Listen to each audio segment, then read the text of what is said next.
Le Festival de l'imaginaire du Pays d'Aix Autre Monde, édition 2021, présente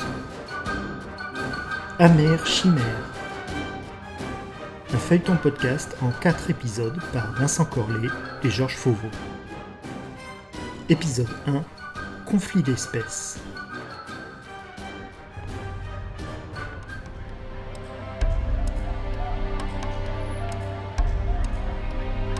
Sang et humeur vitale giclée.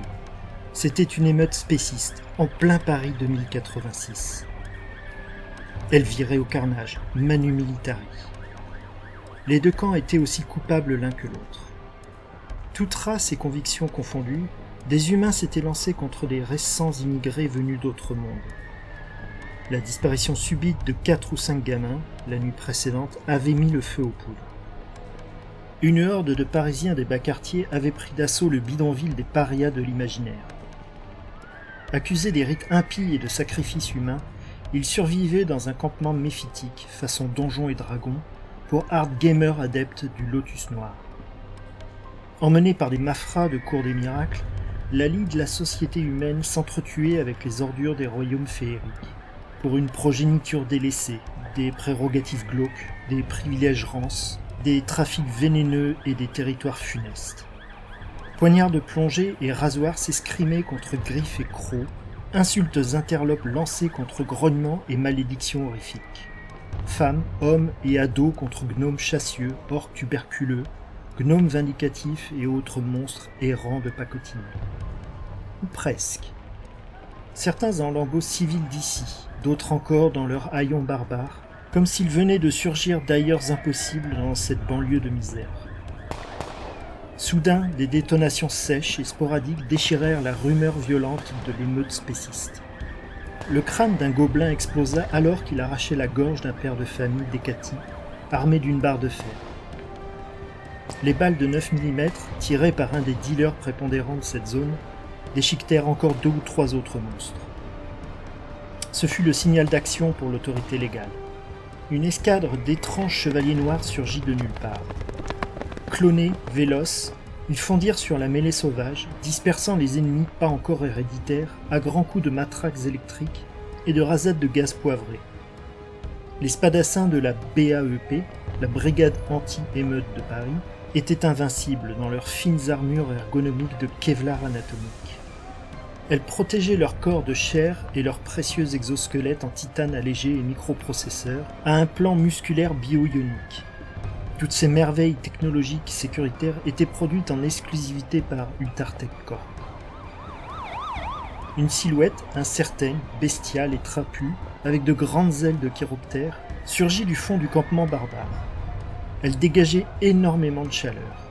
Mais avant que qui que ce soit ne la voie distinctement, le canon à eau d'un véhicule opaque l'arrosa copieusement. Un commando s'exfiltra du même véhicule, équipé comme des agents de la BAEP, mais sans aucun écusson distinctif. Les mercenaires enveloppèrent la silhouette détrempée au sol dans une grande housse ignifugée. Un utilitaire robotisé de chantier, rapide et précis, la subtilisa. Il monta avec son chargement dans un camion blindé apparu comme par magie. Dans un bureau feutré d'une multinationale discrète, des cols blancs observaient sur des panoramiques haute définition les images des victimes exotériennes gisant sur le goudron défoncé et sale, retransmises par des libellules automates. Le Big Boss cracha. « On est bien d'accord, la moitié de ces vermines vient d'arriver. » Ces messieurs aux libellules n'étaient pas les seuls observateurs mal intentionnés de ce grotesque carnage trop révélateur. Plus haut, gros pigeon difforme, voletait une espèce de petite gargouille aux ailes chitineuses et aux yeux rouge sang.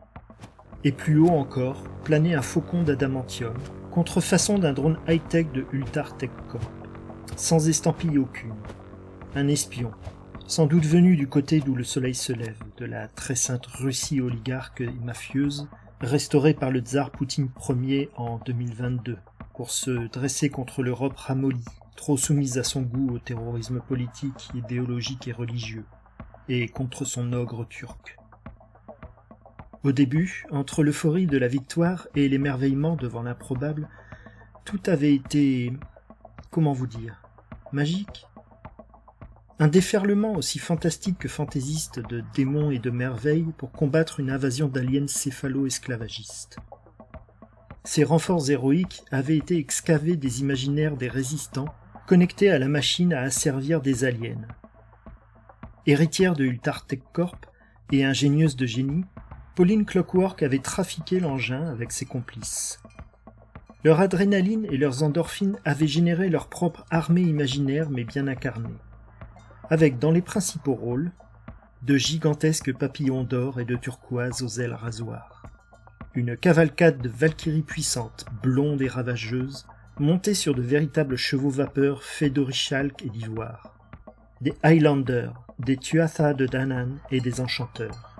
Et encore, une horde de vieux lords moustachus et chenus en exosquelettes de combat, mus par la vapeur, rivetés de cuir et de cuivre. Les suivaient Cuchulainn et son épée de feu, Elric et sa Stormbringer buveuse d'âme, Conan et Sonia la Rouge. Pauline Clockwork et ses complices grillèrent les aliens et leurs machines à asservir par l'uniformité. Et si ses connaissances techniques l'avaient aidé, c'est sa personnalité et son imagination qui avaient vaincu. Amos, le compagnon de Pauline Clockwork, se racla la gorge puis dit « Pauline ? Oui ? Ça va finir par faire 1 an bientôt. Oui, et alors ? Il faudrait faire quelque chose, non ? Pourquoi, Amos ? C'est mieux que ces céphalos, non ? Quel monde veux-tu pour notre enfant le jour où nous en aurons un ? »